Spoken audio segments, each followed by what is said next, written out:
Yes, hello, welcome to the podcast. Oh no, fuck that. Sorry. Keep it in. Keep it in. Keep it in. Yeah, I'll keep Keep it it in. in. Let's go. Hi, Like, welcome to the DJ Forsex podcast with your yes, host, Barnaby. And my name is Torontoisbroken, the guest. yes, He's taken over because his throat's sore. So, yeah. Let's go with that. right. Hello, welcome. Thank you for Hello. that lovely intro. I appreciate taking that off me. But yes, I am currently soothing a croaky throat with some vocal zone tea. Not that I'm in any way endorsed by them at all, but it works. So I'm just gonna keep doing that. So, but yes, Toronto is broken. Christian, welcome to the podcast Hello. again. It's awesome to be back. So, Yes, I was going to say we had you on a couple of years ago Mhm. to talk about the album you released then, Yeah. and we're back again. You got a new album on the way, and Yes. this podcast is coming out on the day that pre-orders go live. Yes. So people were able to pre-order the album. It was just called "Toronto is Broken," Mhm. all one word. Yes. Yeah. Yeah. Yeah. So it's kind of like semi self-titled, I suppose. It's just Yeah. grammatically different. But yeah, it's my fourth album. But as I'm kind of known for my metal and crossover sound now, Yeah. that didn't really emerge until album 3, which is the album we talked about, which Yes. was Claire, which originally came out on my label in the January of 2021. But then when I signed to Fixed a few months later, they re-released that album on Fixed, so it's all kind of like in one place. And that's when we got in touch, I think, when we and that not long after they announced that I'd signed to them, as I think it was like their first kind of like EDM kind of sign in.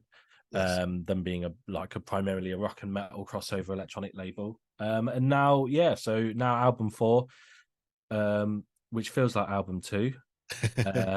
Because obviously I kind of finally established what I was with Claire. Like I was now, after once Claire came out, which was album 3, people now when they think of Torontoisbroken, they think of, oh, he's the person that does drum, bass and metal. Yes. As opposed to before, I tried all kinds of different stuff, all primarily drum and bass still, but never really had an identity, I think, sonically, something cohesive. But now I've got something. And so it's establishing that, working out the blueprint for that. And then it was like, right, now that was a success. How do we push it as far as we can go? Yeah. And this is now really the accumulation of everything, kind of like Torontoisbroken, and hence why it's a self-titled one. Yeah, I mean it's a great album. You've been Thank you. kind enough to send me a full copy of it. Mm-hmm. And people can hear tracks from it right now. Today you released Anesthesia.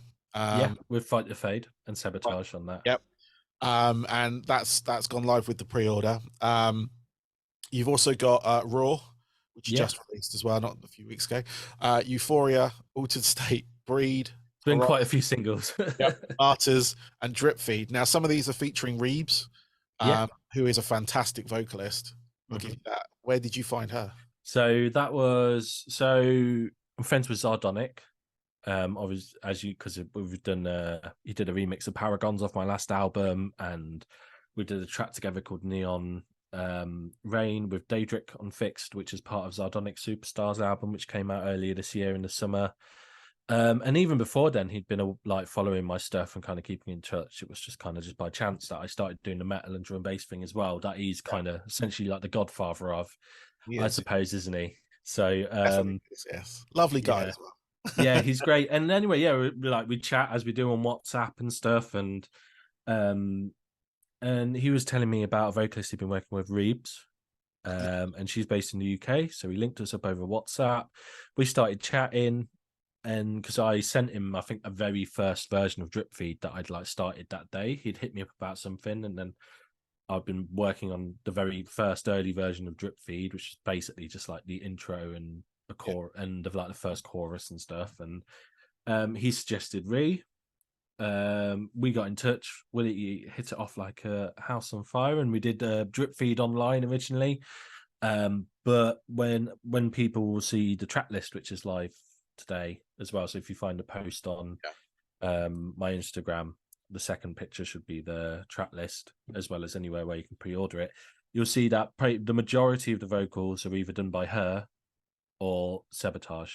Yes. On the whole album. And so we started working more kind of long term together and stuff like that, and we'll still continue to do stuff. We've got more stuff planned as well. So but yeah, that was a real conscious decision, because I was talking to him about like with my last album Claire, like I wanted it to resonate with the metal community, but he didn't so much. And I think one of the reasons for that was every track seemed to have pretty much like a different featured vocalist on it, and which is obviously common in electronic music because it's kind of is about the producer and stuff like that. But when it comes to like, I suppose, the metal and rock scene fans and stuff, when they listen to an album from a band, like it's the same voice that takes you through the whole album. It feels like a band, and that's something I wanted to do with this album, and that's kind of like where Reebs and Sabotage.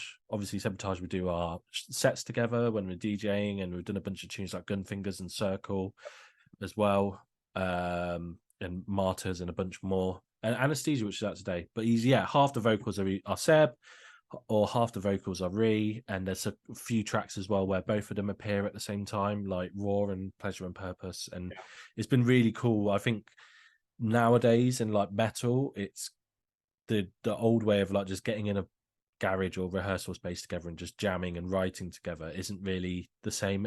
They don't really do that anymore. It's more like bands these days are pretty much the brainchild of like one member of the band and the vocalist, and they'll kind of write everything just like we would make electronic music, just at a computer on Logic or something, just all by themselves and everything. And then they go into the studio and re-record everything properly with the band, and then the band plays it live and stuff. And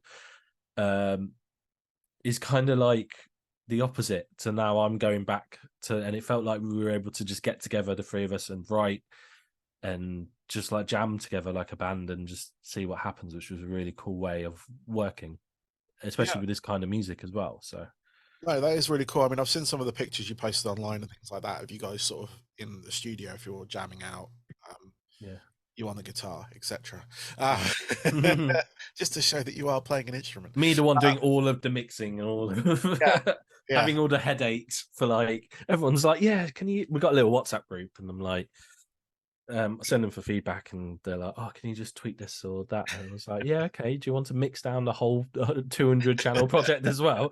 So I was going to say, I'm guilty of that. Like I said before we recorded, I got back to recording with one of my old bandmates, and it's all done online because he's based up in Manchester. Obviously, I'm down south, and meeting up to do stuff is impossible because he's a lecturer, senior lecturer, and I'm doing what I'm doing. And so we've done everything online, but it's literally he's sending me stuff, asking me to listen to it, and I'm like, oh, could you just tweak this? Could you take the, doing all that? So I'm on the other side of that. So I don't have to worry about it, but I have taken the responsibility of doing like a lot of the promotion and all that kind of stuff that's coming up from that. Or actually, it'll be it's out. Yeah, it will be out. Yeah, that's a good thing as well. Having like in particular, Ree's quite happy to do anything, really. And she's and like all the like crazy ideas we've had for like the music videos that we've done ourselves as well, and stuff like that. It's just been great to have that person kind of like that's in a similar kind of like headspace as to like what we like and things like that, and really it's really been quite helpful. I was going to say, working with the likes of Reebs and Sabotage, like are they into their sort of like metal side of things? So obviously that's kind of Ree's background, because she was metal vocalist first and foremost. She does her own solo stuff as well, which is kind of electronic and metal still, but like a bit more metal though. And so she's all about that world, and I suppose drum and bass is something that's kind of newer to her in the past like few years or so. She's been working with other drum and bass producers as well, but it's kind of on a more long-term kind of basis. It's just kind of us two that kind of work together and stuff. But like, and Sabotage, obviously he's a drum and bass head through and through, and like grew up raving and stuff like that, and he's a drum and bass MC. But he did also, when he was younger, in like, you find out a lot of people talking to like people in like the smoking area after you set and stuff like that, talking about like, and you find out that so many people from like drum and bass actually grew up like listening to like rock and metal, and like Seb used to love like new metal back in the day, like Limp Bizkit and those kind of guys and stuff like that. So when he was younger, so you That's find awesome. that's quite common. So Yeah, no, I have found. I mean, myself, like in that field, drum and bass is a big, like jungle drum and bass is a big part of my musical history, if you will. Like yeah, when I started DJing, that was the main sort of music that um I wanted to play at the time. So it was going back to kind of like sort of, I'd say, late jungle, early drum and bass, that yeah. sort of. So Rise, I think I mentioned this. So like the late 90s, early 2000s kind Yeah, of, Metalheads, yeah, uh, Metalhead, Bad Company, and Renegade it's like, Hardware, yeah, those sort of labels. So like Dillinger, um, obviously Goldie, Chemistry, Storm, mm, um, DJ Rap, stuff like that. Just sort of, through that was my sort of era. I was into sort of like rock music as well. Like I was yeah, very much Guns N' Roses fan and all that kind of stuff. And then when my teenage years hit, sort of that mid-teens where music really kind of kicks in. Obviously, the drum and bass was there, but also rock and metal, new mm, metal mainly. Like Deftones were the ones that yeah, kind of yeah, yeah, got me back into the sort of metal side of things. And then following that with Korn, Incubus, and then hearing that turntablism in Incubus with the rock and metal, and then that kind of yeah. evolved from there. And then obviously I went into a band which we talked about before. We did that for about 10 years, 3 albums Mm. worth of new metal. Awesome. So I'll have to like, I'll have to check that out because I didn't know that. But we were talking about just before the call, like Yeah, new metal and stuff, and yeah, this one thing, like obviously I always loved like Linkin Park when I was younger, but I was like one of those that kind of like once they got beyond album 4, I was like, oh, it's all rubbish and blah blah blah, and like make something like Hybrid Theory again. And like it's one of the biggest things I regret because obviously Chester Bennington passed away, so I'll never be able to see them live like in that way.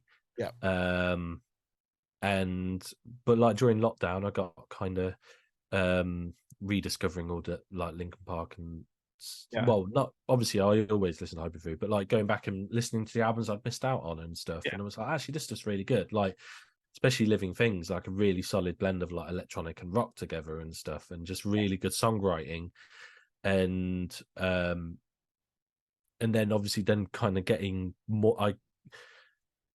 more particular of kind of like new metal. So in the past like 2 years, I'd obviously heard of them before, but never really listened to them. Was Deftones. yeah. So and then I remember I went on a drive to Bristol, and it was about 2 hours for me, and I listened to White Pony driving down in full for the first time, and then I got to the end of the album, and I just went for the second hour of the drive, just went straight back to the start of the album and listened to it again, and that's the first time I've ever done that for like listening to an album for the first time. Yeah. Like I couldn't think of anything else to put on. I was like, I want to listen to this again already, like and stuff. And obviously, like Around the Fur and that kind of whole aesthetic as well was really inspired the album. That very kind of like early noughties Yeah. kind of like retro-y kind of candid kind of vibe, with the whole visuals of the album, and yeah, so that whole kind of like Deftonesy new metal aesthetic, as well as other people like Limp Bizkit and more recent people like Graphic Nature, and just recently discovered a band from Poland called .bhp, Okay. which are a new metal band with they've got a female vocalist and she absolutely rips and it's awesome. Um, so and like the newer people like Black Gold that we were talking about as well. This kind of big new metal resurgence. It's like cool to be to like new metal now. Yeah. This is where my baggy jeans come back in fashion. Yeah, and stuff. It's like Um, I still like my jeans tighter, but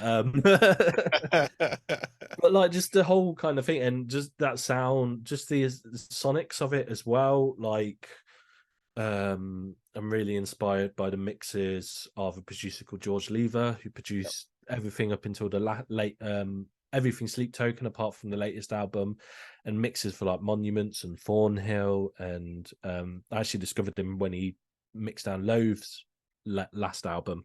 yeah. And it's been really cool. Actually, got in touch with him, and we've been working on this album together as well. He's been kind of doing some like coaching with me and stuff, and then also towards the end, I'd written all the guitars myself and everything, but we did all the final takes in his studio on his guitar, which is like Okay. a lot more expensive than mine, and just a lot better quality and stuff. And he performed the final. I wrote them, but he performed the final takes and stuff, and he did his guitar engineering and everything on them. So it was really cool to get him on there. And part of his sound is he's like a massive like nu metal fan as well, and like just the things like the whole like the very pitched up kind of sounding snare drums. Yep. That just kind of like bounce as opposed to like slap, kind of the best way I could think of it. Like, and those kind of like bouncy kind of riffs and more simplistic kind of stuff, because it Yeah. doesn't need to be complicated. Back when I did Claire, I was listening to bands like Monuments, Yeah. where it was the guitars were a bit more complex and stuff like that, and feeling like I needed more complexity, whilst really just needs to have a kind of good kind of groove and Yeah. rhythm. I mean, Hopefully that translates through this album as well. So it definitely does. I mean, having it on in my car and stuff, and my kids get to hear this as well, which is great. oh, cool. So, and they're like vibing in the back of the car, like when I was Mm. just brought them back from school, and yeah, I had it on in there, just it's background noise, but they stayed in the car and they're like, "What are you doing?" Oh, we're vibing. Okay, all right, That's cool. awesome. I'll let him know.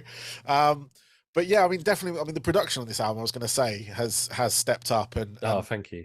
I mean, the guitars sound great on there. The vocals sound amazing. The beats as well, like you say, that like you've got to keep these things simple, especially with when it comes to dance music, especially because it is Yeah. like, it's more of a tribal thing. It's sort of like you've got to keep that kind of beat Mm. pumping, if you will.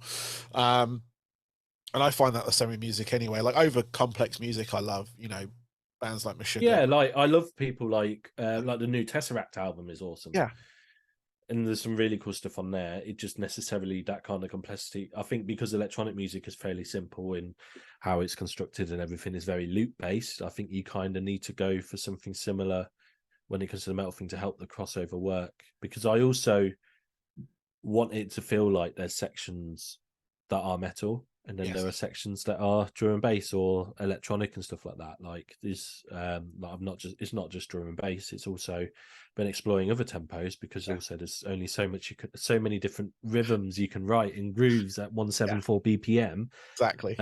Like one thing, the problem I had, maybe the biggest one, was making sure that things don't sound just the same over and over again, the same formulaic. I worked out a formula that worked with like tracks like Paragons and Gunfingers and the Yeah, Freefall off the last album, but I was like, right, this is the method, but like I also don't want to overuse this method. I need to work out other ways of making the blend work. yeah, And because I just don't want it to sound like electronic music with guitars on it. Obviously, there's some tracks that are a bit more like club focused, like Blood Rights and Low Life. yeah, And then there's also, because it's an album, there's a good chance to do so. Shower Prayer is a straight up kind of nu metal track, yeah, which has a breakdown at the end where it just goes like super Coven sounding. Like um and it's a good album to do that. And tracks like Freds, which are 50-50, and just trying to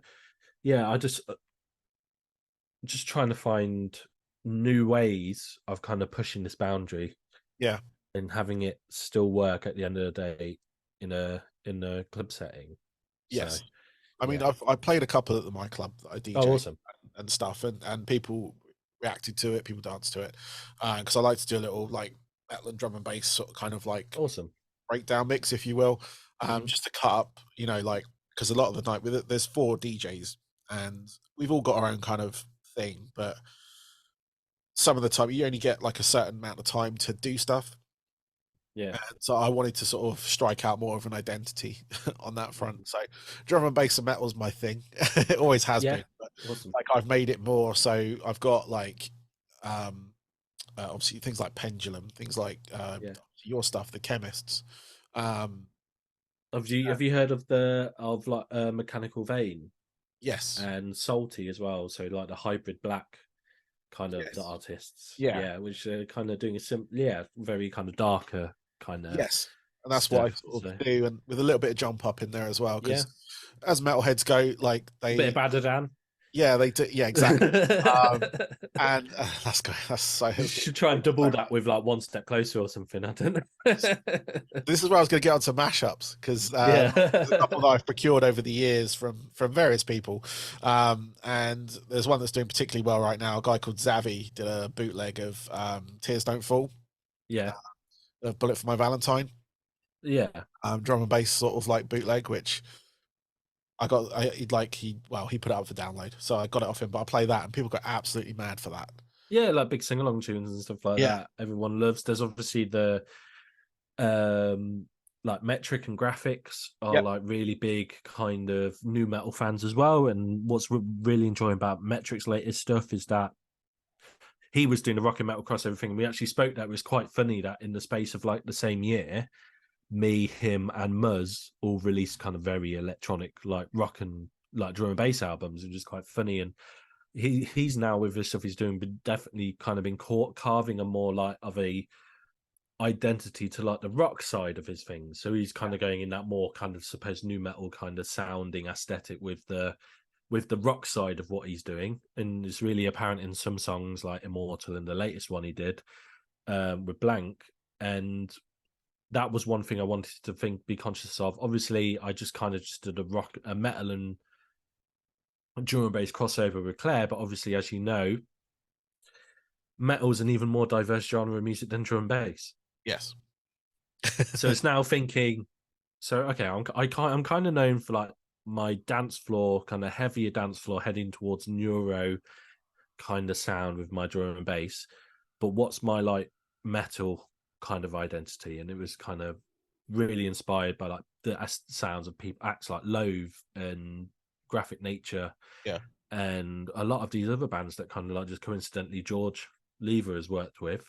This kind of very messy, distorted, really atmospheric kind of. There's a lot of distortion on stuff on this album and stuff, and kind of sonic palette to like the metal side of things and the whole kind of new metal, kind of almost shoegazy kind of direction as well is kind yeah, of that's the kind of sonic sound that I wanted to place the metal side of this album on. And then yeah. obviously I think the electronic parts are a lot heavier on this album than any of Yes, my other ones, especially stuff like Euphoria and Breed. Like I think I'm gonna argue a point, and I'm gonna say Breed is probably the heaviest drum and bass song to exist. But like all in right. terms of, but when I say heavy, probably like on the metal side of things. Okay, Like so, yeah, it has got a big do of you a. know what I mean? So it was one of the heaviest for sure, and it's in like metal heavy. So because that's almost like when I got the final guitar takes and took them home, dropped them in, it just sounded like a grindcore track or like some hardcore like by someone like Knocked Loose or something like that. Yeah, Where it's just angry chromatic stuff. So yeah. No, I mean I mean that whole, like, I've watched this kind of thing happen where the metal has, I say, infiltrated the drum and bass rather than the yeah. other way. Just having that, like, obviously we've had a lot of crossover bands in that sort of dance music side of things go into more sort of rock and punk. And then now what we're seeing is people who are influenced by that. So Mm. from new metal, from like when the Prodigy hit with Fat of the Land and stuff like Yeah. that, we're seeing a lot of like producers take that kind of like rock aesthetic as well as sort of rock and punk into the dance music side of things. Whereas before, I always found the sort of like, especially the drum and bass scene, it was very, like I said before, it's very tribal. Not in the fact of people sort of gatekeeping it or anything. It was more, whenever I went to drum and bass nights or jungle nights, it was very kind of like, much like sort of, I'm guessing the sort of like main nightclubs for house music and stuff like that. It was a very tribal experience because it's just that thumping and so on and so forth. Yeah. It was that kind of like pulse that kept the night going, and that's what you're dancing to. There could be whatever going over the top of whatever vocal, whatever, but it Yeah. was like, it was very sort of always felt it being sort of more of a tribal experience. Hmm. Whereas the metal had a very, it was very different. It was almost tribal, but it wasn't. It was different. Let's put it that way, because it wasn't Yeah. always the same beat pulsating through the night. It was No. different rhythms, different tempos. There's a lot more. Um, physicality, I think, is the word Yeah, I want to use with that, with the big old mosh pits. Now I've seen them with that kind of like crossover. yeah, So we're getting mosh pits. We have been for a while, drum and bass shows, um, yeah, and stuff like that. So it seems to be a really good like match, and I'm loving the fact that like people like Metrik, Muzz, yeah. Sardonic, um, and then going into the likes of Pendulum and things like that. Because I know, Mm. oh fuck, what's the DJ guy called? I can't remember his name. Anyway, he's a very big metalhead, as well as like being into jungle and drum and bass. Al Hornet. That's it, El Hornet. Yeah, he's the DJ for Pendulum. Yeah, Yeah, but yeah, even then, like the latest stuff since they come back, like the Halo track is just a yeah. really good kind of. I think I was like, I think I was talking like I think because they did a metal crossover with In Flames, didn't they? But Mhm. I don't think that kind of really translated so well to like a club No, it didn't. kind of scene. I think so. It's not really a track you'd hear live, even though it's at 174 had a drum and bass beat to it. Yeah, But like this kind of crossover with that did with Halo, I think is a lot. And even that Urban Dawn remix that came out a few weeks afterwards, I remember yeah. getting a promo for that, and I was just like, "Fuck off!" Like, it was like the whole kind of like what producers get when Noisia release a new tune. Like, I'm gonna quit. Yeah, Like, I was that's like, I'm out. I sent it to my mate. I was just like, we're out of a job. Like, so, but if anything, no, stuff like that is good because it is hard to kind of find stuff to put into your sets yes. with this kind of stuff. There's a lot of bootlegs out there and stuff like that. Yeah, Like Transformers done a really good one of One Step Closer that I always play. And like Protostar's done one of Line from You by Linkin Park, and yeah, there's yeah, so but it's trying to find find a way to kind of make the sets work because obviously with this it's harder to DJ this because there's a lot of change in the music. yeah, So obviously metal doesn't really follow, well, it doesn't have to follow a song structure, but traditionally a lot of it still follows the traditional pop yeah, like verse yeah, chorus structure and stuff like that. Whilst drum and bass doesn't follow that, it follows like the bass music structure of like intro, build up, drop, breakdown, second drop, which is a copy of the first and done.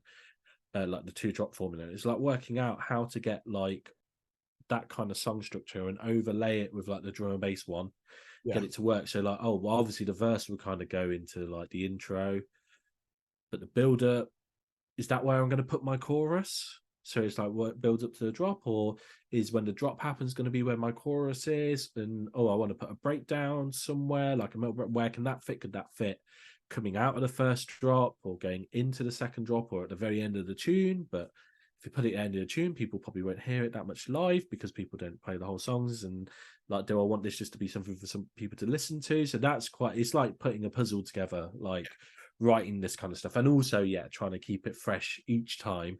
Hence why, and as well being really inspired by new metal, which is around that kind of hip hop kind of tempo, yeah, and suits Seb with his MC thing and the whole the whole Chester Bennington and Mike Shinoda dynamic with the vocalist and MC bouncing backwards and forwards. Everybody loves I Love It, and like we did some of that with Pleasure and Purpose, and the new track today, Anesthesia with Fight the Fade, and just trying to explore these other tempos like the 105 kind of new metal glitch hop kind of yeah, stuff, and then Euphoria, which I suppose is the first breakbeat tune I've written in God knows how many years. Because if people know me, they know I started off making like 140 Future Jungle breakbeat stuff. yeah, So it's nice, and I'd still like to revisit that. Now I'm doing that kind of metal crossover. I'm thinking like, oh, what other kind of like subgenres of electronic music can I tap into? Could I make like a 140 jungle tune that I used to in the style of something I'd write back in like 2012?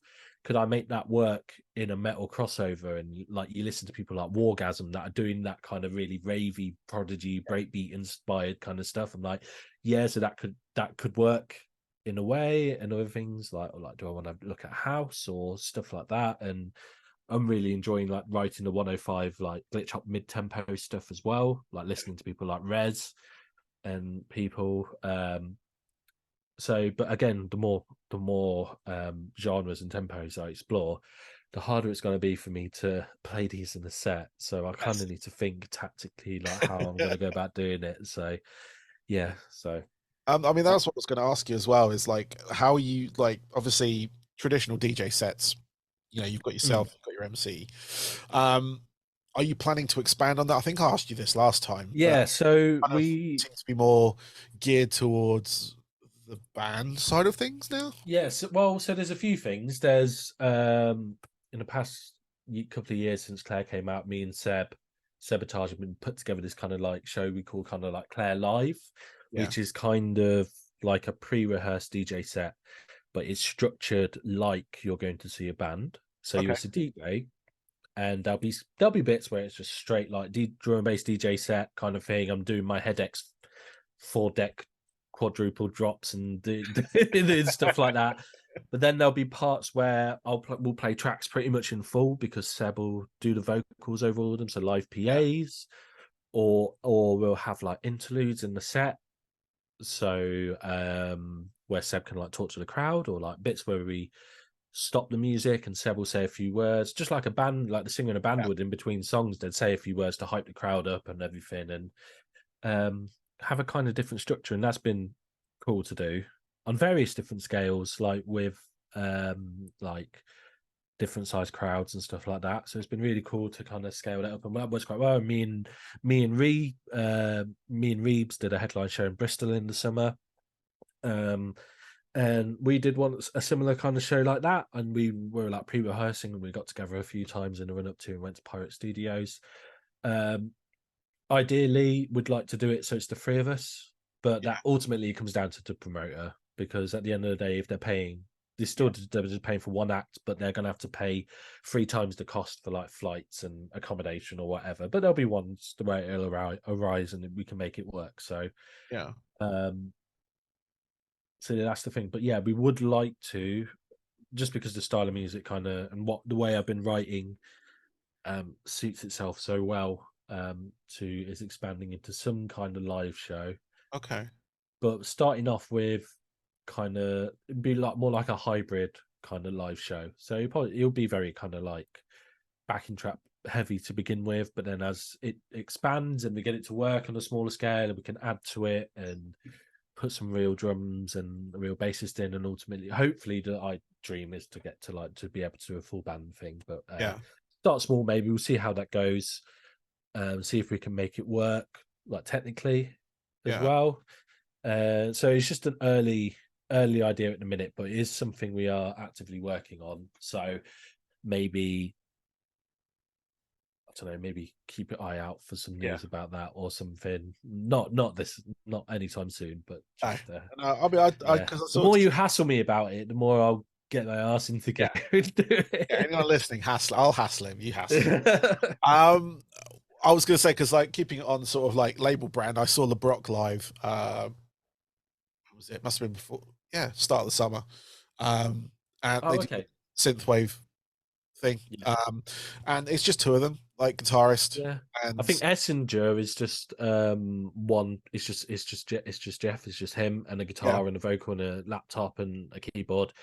He I don't know if people heard of Essinger. He recently had a bit of a disaster on tour. Yes. Where his van, I think, caught fire. Yes. That he lives in whilst he tours, and he drives himself around, and had all of his gear and backup gear and loads of his belongings just all just destroyed. So I think if you go over to Fixed's or socials, or definitely to his, I think there's some kind of GoFundMe. There is a GoFundMe kind of thing. Yep. So because I don't know how, that's one thing I'm not envious of when I look at bands, is how logistically difficult it can be to do a tour, and how like financially difficult it is. Like most artists don't make any money on tour, just because of how expensive it can be. Like if they're a smaller band and stuff like that, but obviously they need to tour to kind of get bigger. But it's so expensive. Whilst I'm in the lucky position with the kind of stuff that I do, where I just rock up with a USB stick and away I go. I was like, so the DJ is a lot easier than it used to be. Yeah, I remember. I'm friends with the guys in Lake Malice, and I speak to Blake a fair bit, and we talk about like all the time, like the differences between like what it's like for me to be like a touring DJ as opposed to them as a touring band, because they're constantly crushing it. They're always on tour, and I say to things like just drum and bass things that will send metal artists into a coma. Like the fact that if you don't write your song at 174, DJs probably won't play it. So like stuff like that. So That is something that I've discussed with bands before. If they're like, "Oh, yeah. drum and bass tune," and it's a totally different. 185, and I'm like, Yeah, it's not drum and bass really. I see like, or if it's really difficult sometimes getting remixes from yeah, metal, because I've been sent tracks I've been asked to remix, and they're like in 3/4 time, and I'm like, I can't really like, and then just trying to do some crazy music maths in my head to kind of get it. yeah, How would it work at 174 with like a like? I'm just like, it's just not possible, or it is possible, but I probably won't get anything good out of it because it's the way it is, and so, or just like the fact like you have to, in electronic music, you have to make a really conscious decision about what key you write the music in, yeah, just so there's a really good bass response. So it's around between like D sharp and like G sharp. Those kind of range of notes are quite good for like low end. So it works on club systems. If you go lower, the club system will probably not be able to pick it up and produce it. So it sounds like there's no bass. Or if you go higher than that, you can hear it, but it just doesn't carry any weight yeah, to the sound, which sometimes you want for the heavier stuff. And however, it's very common for bands to write in keys between like A sharp and D minor because of those dropped guitar tunings. So those guitar tunings really help for it. So that's hence why like the guitars on my album are super low in tunings like double drop D sharp yeah, and like drop F, because those keys, those guitar tunings translate nicely to writing in those minor keys. So yeah, they're trying to get them to work like if it could be like the most brutal like deathcore track that's already like works at 174 BPM, so I don't need to worry about time stretching it. But then it could be written in like B minor, and I'm like, I can't, like, it's just not going to sound heavy because the bass will be like really kind of high sounding. yeah, So like yeah. that's yeah. So No, I mean I've had remixes sent to me before that are supposed to be in that sort of thing, but they've not really worked. I mean, I've had like I get sent stuff. I generally request stuff from bands directly these days yeah, because a lot of the time they'll have remixes done and not release them. I mm. know I've got a couple of like Skindred ones. I don't think were ever released officially. That's it. From But are they written in like a weird key, like something like no, C minor? So it's no, like they're doesn't. actually those were all right. Those were done by sort of decent producers, I suppose. Oh, okay. So So kind of they established. sound Yeah. good. And it was from Fight the Power album, I think. Um, yeah. And or Kill the Power. Sorry, not Fight the Power. Sorry, Yeah. it's the same thing like with the fist up like that. So I was just, Yeah. but yeah, I got stuff like that. I got like a couple of Corn ones from that when they did the sort of like dubstep crossover, but there was some additional Oh like yeah. mixes that were never used. I don't think. So I just approached those people that did them, and they go, "Oh yeah, cool, yes, yes," because obviously it gets them played and gets their name out there and stuff like that. But I have had, I'm not going to name names, but I have had some sent that weren't They like you just said, didn't really there's no, work. yeah, the bass response wasn't there. Like I played them out in the club and it just sounded really empty.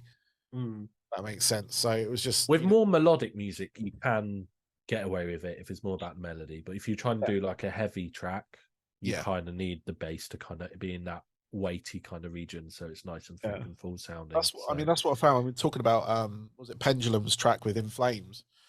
I found yeah, that it was like I an A found it really, sharp minor, I think. yeah, it was a really muddy sound. Like Yeah. I can play it out at the Mm. club, so people know it because it's In Flames and it's Pendulum. Yeah, it's been out for long enough. It's a well-known track. It's just I just didn't. It I didn't don't. have the dynamics. It didn't have. It didn't really work in a club setting. I think Yeah, maybe. But, I don't even know if they've played it live or not, but yeah. it just felt like Yeah, when it comes to a live band show, it's different yeah, because it's you're recreating stuff live and stuff, and you're more there listening to a track by track basis. You're not trying to DJ blend them together. yeah, So, for example, Shower Prayer, which is I think one of like, our favorite tracks on the album, is just a straight up new metal track, and that is I just think it's just one of the best things I've written, and obviously that's not going to work in a DJ set. So it unless might. I did, unless I did, well, I'll probably might get like some remixes done or something. No plans for anything, just so they can be played in a DJ set. But that kind of song would definitely be one that we play in the live band show if we did that, because that's the perfect place to do so. So yeah, it's no, it's similar with Drip Feed. So when we headlined in Bristol, we did play Drip Feed, but we kind of had to do that, like play it in full from start to finish, and kind of craft a moment in the set around it, if that makes sense. Yes. So there was like a bit of like a build up to it and stuff like that, and that's where the kind of pre-rehearsing, so Reed knows what our cues are, works and stuff like that. So cool. Well, the album is coming out on December 1st, so perfect Christmas present for anyone. Are you getting physical copies here in the Europes and UKs? Not there isn't anything planned at the minute, but what I think it's more of a case of if he does well and there's a good enough demand for it, then Fixed will go ahead and we can get that sorted down the line, maybe for like a special edition or something or whatnot. But at the minute there isn't any physical for this one, which is a little bit weird because it's the first album I've done so far. But like, I know how expensive it is to do physical. Like I fronted the cost myself for Claire.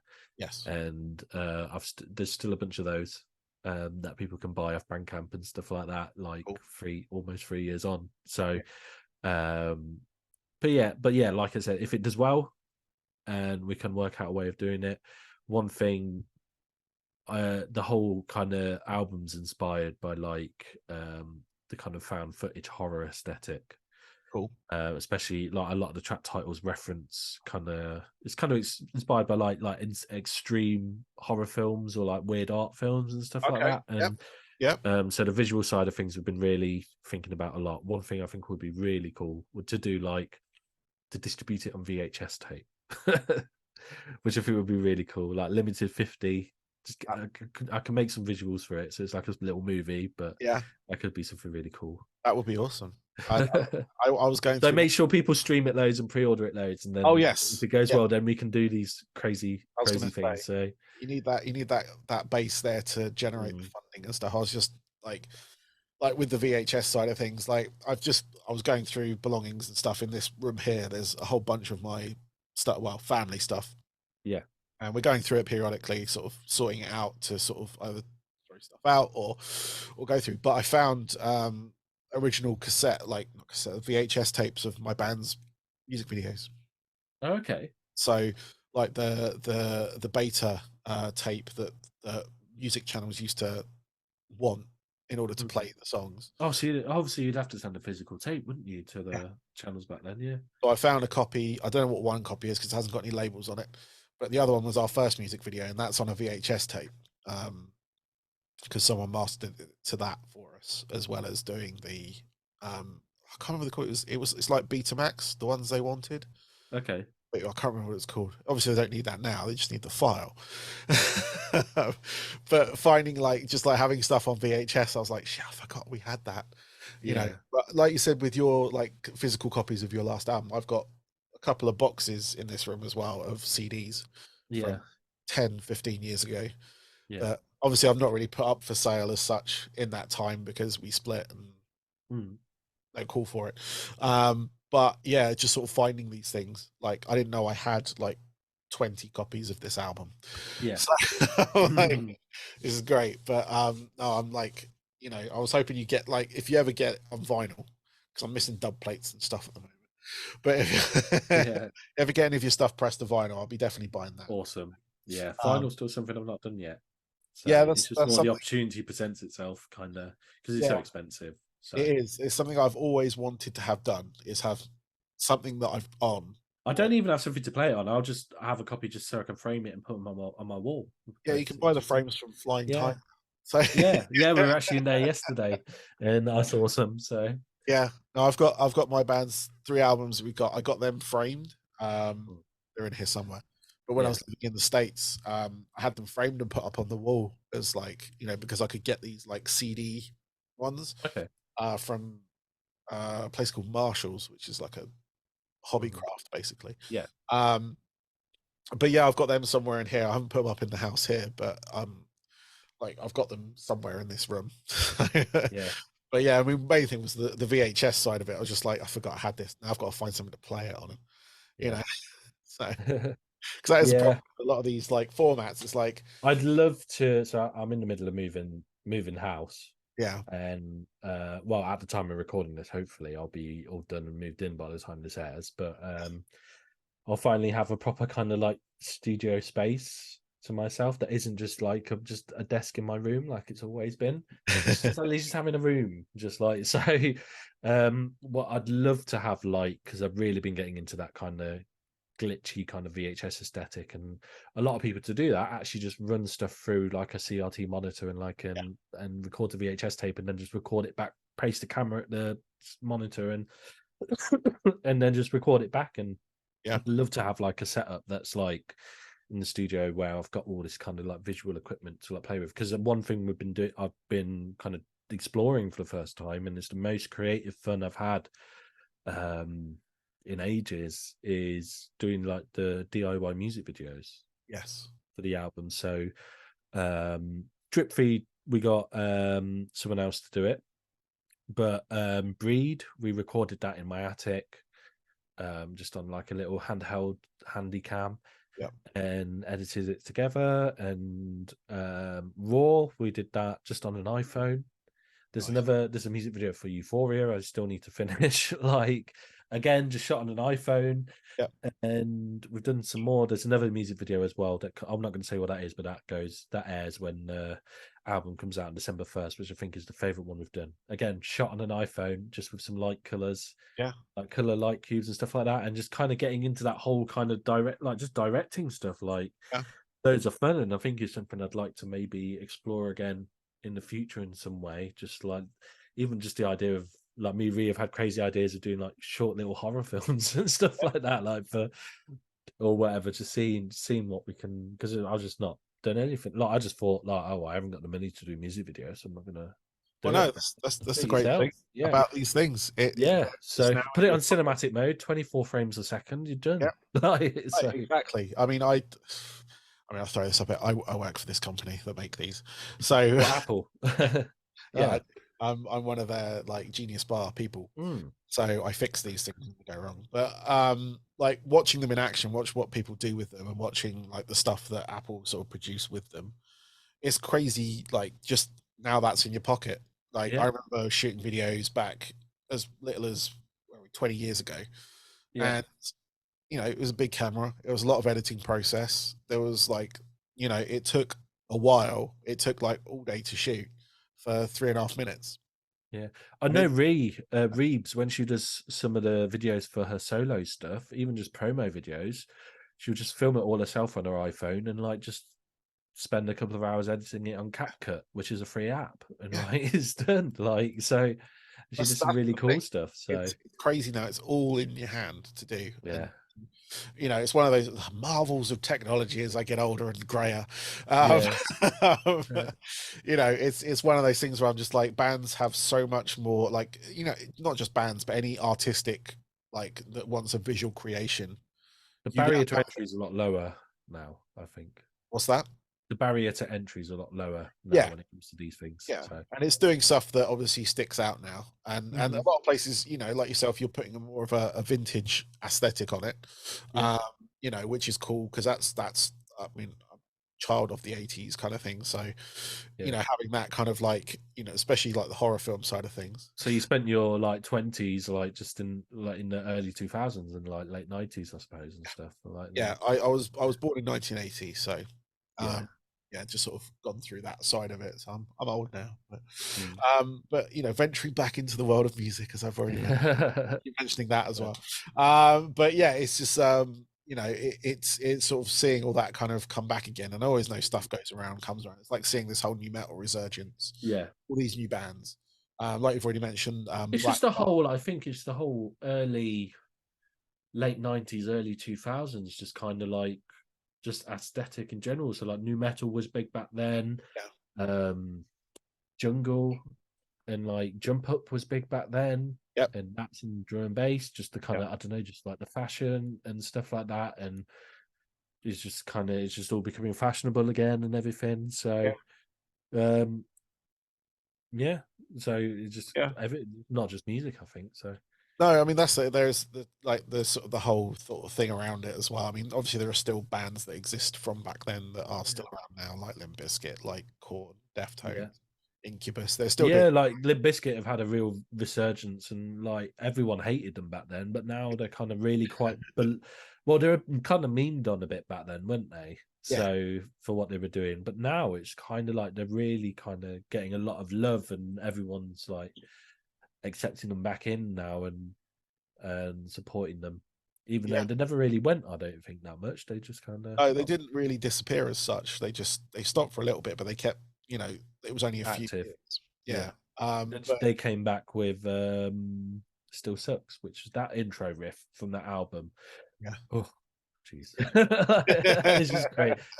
So that was a way to make a comeback. Yeah, no, Personally. definitely, and the way they were doing it as well, like when the whole thing around it, and just sort of having their almost original lineup there. A lot of these bands have kind of gotten rid of not gotten rid Yeah. of, members have disappeared or gone to other acts, or and you got like Korn, who have, I think there's like three of them that are original, but the Okay. people they've replaced them with, the drummer especially, is amazing. That drummer Okay. now, See, Corner was one I could never really get into. I think it was down to like the mix of how to, because it was really, because the bass was really kind of like clunky and yes, rattly sounding, yeah, and they always had that right in the forefront of the mix for that stuff. And it's just for me, I just don't like it that much. The mix, I think it was if it was mixed differently, I think I would maybe find it easier to listen to. But it's just one of those bands that have never really kind of yeah. clicked with me. So Yeah, no, that's fair enough. yeah. They can be an acquired taste. Yeah, But yeah, I mean, their sound sort of defined a lot of the new yeah, metals. exactly. Yeah. So Obviously, Deftones, they kind of bridged so many gaps, as you've discovered, yeah. with listening to like obviously White Pony, but going back to Around the Fur, going back to Adrenaline, Yeah, and even smaller bands like there's one band which was a that I love listening to that I discovered Earshot, and I yep, think they only did like one album, I think. yeah, And other bands as well that are still going today. Seven Dust as well yep, did a Seven big Dust. track called Denial back then. That album that They're was about to really release a really box sick. set. Yeah, yeah, I've seen Seven they're Dust. still going. I think they're releasing an album at the minute. So They are releasing a new album. I think their old label is releasing a seven album box set. oh, cool. So anyone can catch up on them now. Yeah, But yeah, Seven Dust, El Nino, uh, yeah. Soil, It was always funny. Radical. I saw the name Il Nino like on like the shelves in like HMV and stuff, Yeah, but I always assumed that there were just some like classical Spanish guitar and like singer or something like that. I don't know, just because they got the Spanish name, and then I was like, actually no, they're like a Hispanic metal band, and they're yeah, freaking sick. Like I was like, I just from listening to them, I just thought, oh, I would like that. I didn't know anything about them yeah. apart from the No, I mean, name. there are a lot of bands back then that a lot of people have kind of never heard. Yeah. I was called the Godfather of UK new metal about a year or so Oh. ago, and I've kind of been riding that wave because I'm like, yeah, I'll take that. Yeah. But there are a lot of like not just UK new metal, but there are a lot of bands from back then that some of them are still around. Il Nino is still around. Mm. Taproot were another one. They were good. Um, but there were like some bands like UK ones that kind of like had an album disappear. There's a band called Kilkus. Okay. Good. Vacant Stare was another one. Um, and Apartment 26 and Autonomy. These are all bands that I played with back then. Yeah. And a lot of like the sort of those new metal bands I've seen live as well. So Mudfayne. Yeah, some bands I used to listen to. There was 36 Crazy Fists, Yep. which was a Yep. big one. Flyleaf's first album, maybe Yep. you consider Flyleaf. new metally. And they're Uh, still around. yeah, but she left. The vocalist left after two albums, didn't She she? came Because back. she's like, she does a lot of Christian worship stuff. She does. She came back though. They've done Oh, okay. they've done Flyleaf Yeah, with I've seen there's some like Flyleaf with yeah, Lacey Stern on like Lacey some Stone. flyers and Yeah. stuff like that. And yeah, so just Yeah. I mean, loads of awesomeness that I just didn't even there know. is. Like, There is. so, yeah, I mean, there's just so much from that. But like seeing like I said, this resurgence now of these bands that are kind of taking what they took from new metal and putting, either putting it with trap or putting it with D&B, putting it with, these different styles and really making it what was new metal. It was that kind of it's like the new metal. Exactly. There's a playlist on Spotify and a tutorial one called the new. Oh, really? Like NU, not like new as in Pingu, but like, but that's a really good playlist. I'm not like, I'm endorsing it, so maybe they'll put me on there. So that's all good. Well, Christian, mate, I'm gonna have to let you go. Awesome. Yes. But yeah, thank you very much for doing this. Good luck with the album. Thank you. It's out December 1st, called Torontoisbroken. I'll say it fast because it's all one word.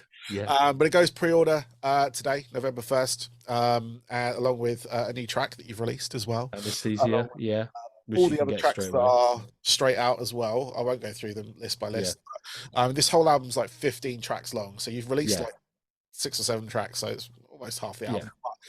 So much more. Nice, solid 62 minutes. So I like my album. I always think an album should be around the hour mark, so that's why. Okay. You won't like my first album. It's called 45 Minutes of Fairy Tale Endings. So, okay, well, and it went 45 minutes, all right. No, it's all right. But yeah, it's so it's out December 1st via Fixed. So we've had them across all digital platforms. I know they're big on the digital there. And hopefully at some point some physical copies will arrive. What about merch? You got merch on the way? You got merch out now? You will have to check my socials because as of the time of recording, I am not sure. Okay. So yeah. Hopefully merch. Pardon?